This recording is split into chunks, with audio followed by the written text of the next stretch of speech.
Hi, class. It's time to read Jake Drake Know-It-All, Chapter 11. And this chapter is called Winners. If you remember, Willie and Jake have been working on their science fair project because they really want to win that computer. So let's see how they're doing. Then came the weekend before the science fair. Willie and I spent all Saturday and Sunday finishing our posters. We planned what we would say to the judges. We planned how to explain our conclusion. We also had to be ready to explain our method. That's the part where we tested our idea. Judges can ask any questions they want about any part of the project. So you know what you have to be. You have to be a know-it-all, at least about your own project. Unless you have gotta turn the page here, good partner like Willie, then you have to be a know about half instead of know about all. Get it? Willie and I were ready. We even remembered to buy 4 new batteries so the magnets would work just right. On the Tuesday of the science fair, we brought our project to the school gym at about 5 o'clock in the afternoon. That was part of the rules. We had an hour and a half to get everything ready.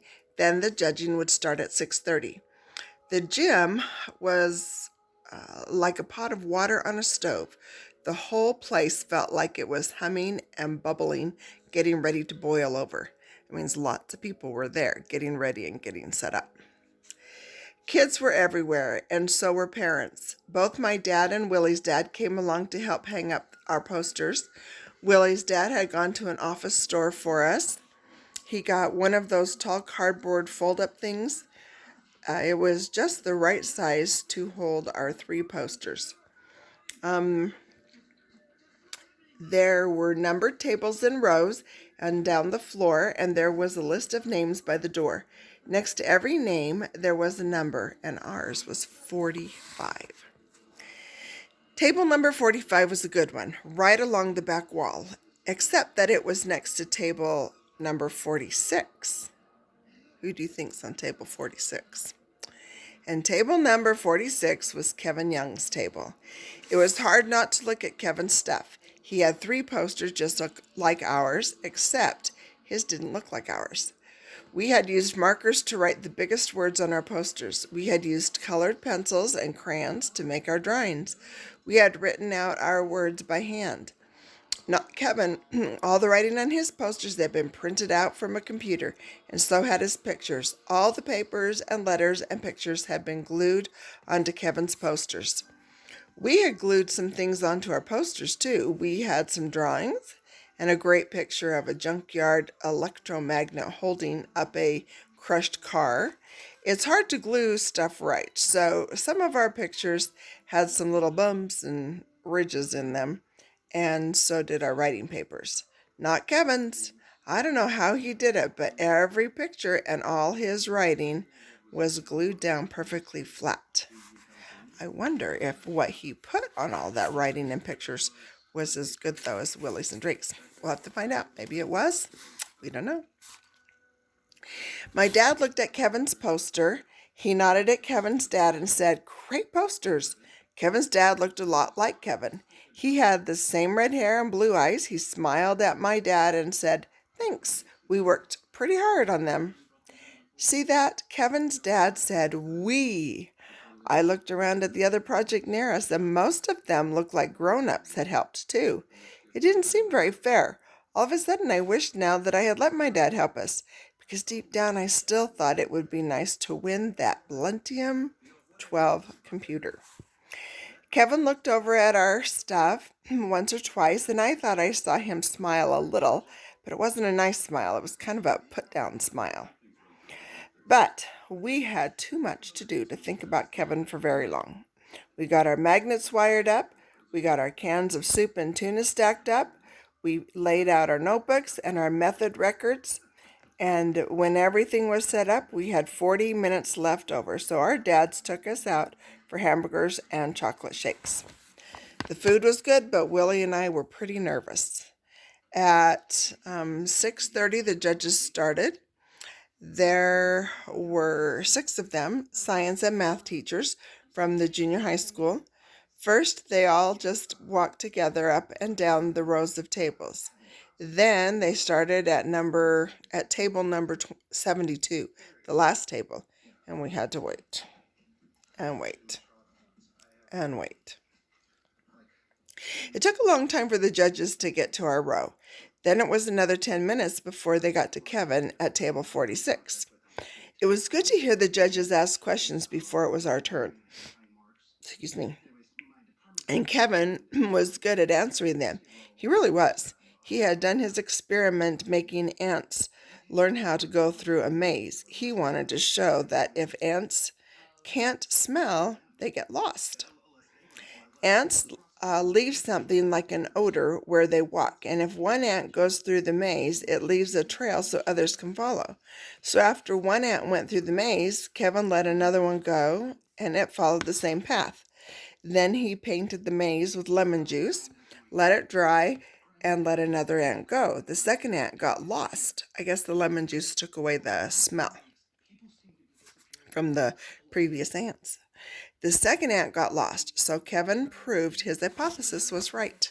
Remember from our last reading that a hypothesis is, we call it educated guess, where you guess what you think the outcome's going to be just by some information that you kind of have already, and then you work to prove if you were right or wrong. And there's nothing bad about being wrong. It's just you have to make a decision, and then you just see if it's right or wrong, and then you go from there. It was a good project, even if Kevin did not get help, or even if Kevin did get help from his dad. Then it was our turn. This lady judge started. She asked Willie to explain what he wanted to prove. Willie pointed at our posters and told how electromagnets work and how we wanted to see what made the bigger difference, more wire or more power. He was great. Willie smiled and he sounded like he was having fun because actually he was, and I could tell the judges liked that. Then it was my turn. I had to explain our method. I took it slow, step by step, and while I talked, Willie hooked up the red magnet to 2 batteries and lifted up 2 cans of tuna. Then he added 2 more batteries and picked up 4 cans. Then Willie took over talking. I hooked up 2 batteries to the blue magnet, the one that had more wire on it. And with 2 batteries, the blue magnet would pick up 4 cans.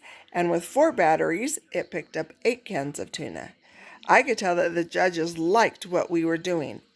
Our results were different from what we had thought they would be, but we explained it all in our conclusion just right.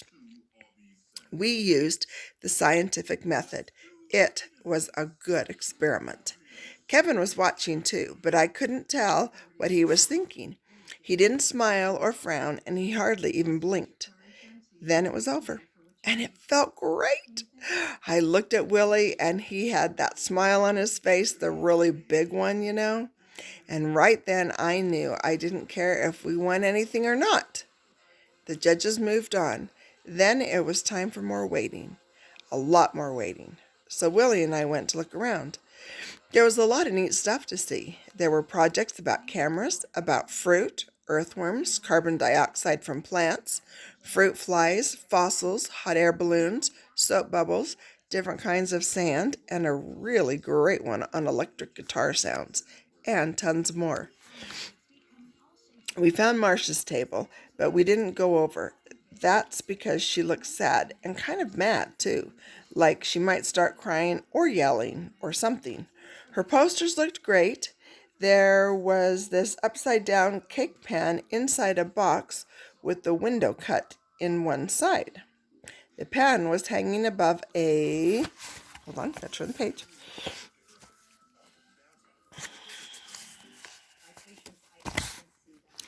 Around a little light bulb. I could tell from the posters that the pan had some grass growing from it. Willie said, "What's wrong with her?" I shrugged and didn't say anything, but I thought I knew why. Maybe it was because if you always feel like you have to be the best, it's hard, because a lot of the time someone else does just as well or even better. Anyway, we kept walking. We looked at all the 3rd grade projects, and after I saw them all, I knew which one was going to win. There wasn't any question about it. About a half hour later, it was time for the announcements. Everyone went into the auditorium. Willie and I sat in the 10th row, and our dad sat behind us.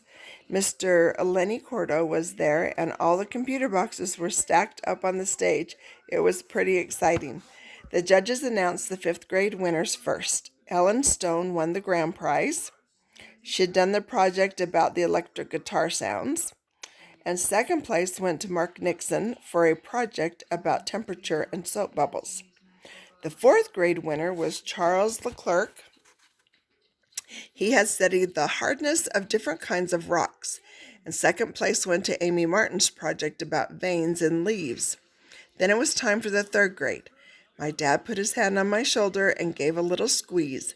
And the winner was Pete Morris, just like I knew it would be. Pete had done this project about insect eggs and how different daylight hours make the eggs hatch. He had found some praying mantis eggs. He had put some lights on a timer and had made the eggs hatch 2 months early. It was like he had tricked them with the light. And there was this big glass box with about 20 baby praying mantises walking around on their little green legs. The great thing was that Pete had started his project back in October. That was almost 3 months before Mrs. Carp even announced the science fair.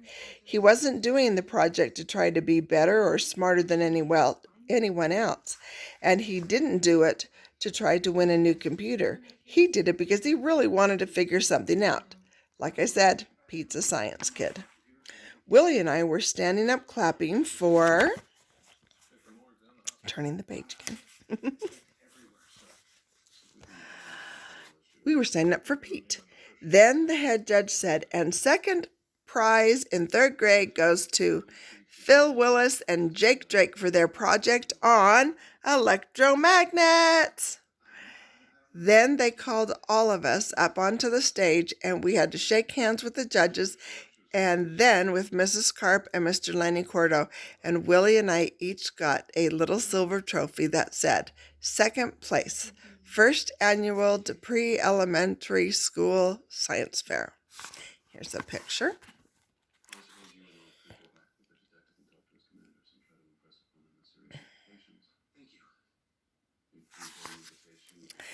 It was the best thing I ever won, and it wouldn't have been half as fun without Willie there, smiling his biggest smile at me. We went back to the gym to take our project apart. Kevin and his dad were there at table 46. His dad looked kind of mad, but Kevin didn't. He said, "Nice trophy." I said, "Thanks. I thought your project was really good." Kevin said, "I guess. Too bad you didn't win 1st place." I said, "Yeah."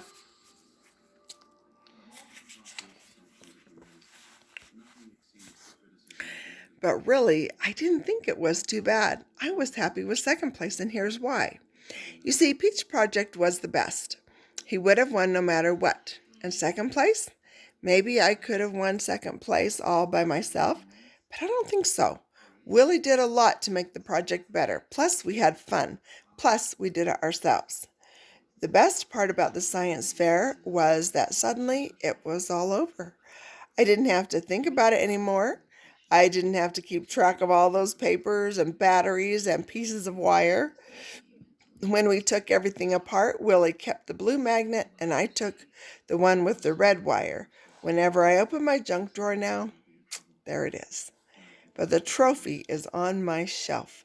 I keep it there to remind myself that there's one thing I never want to be again, ever, and that's Jake Drake, know-it-all. Now it says,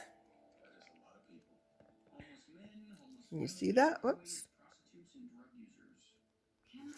What's next for Jake Drake? Here's a look at what happens when Jake can't shake the label of teacher's pet. That's the one that we already read. So tune in next time, probably tomorrow or the next day, and we'll have a new book, and we'll start a new adventure together.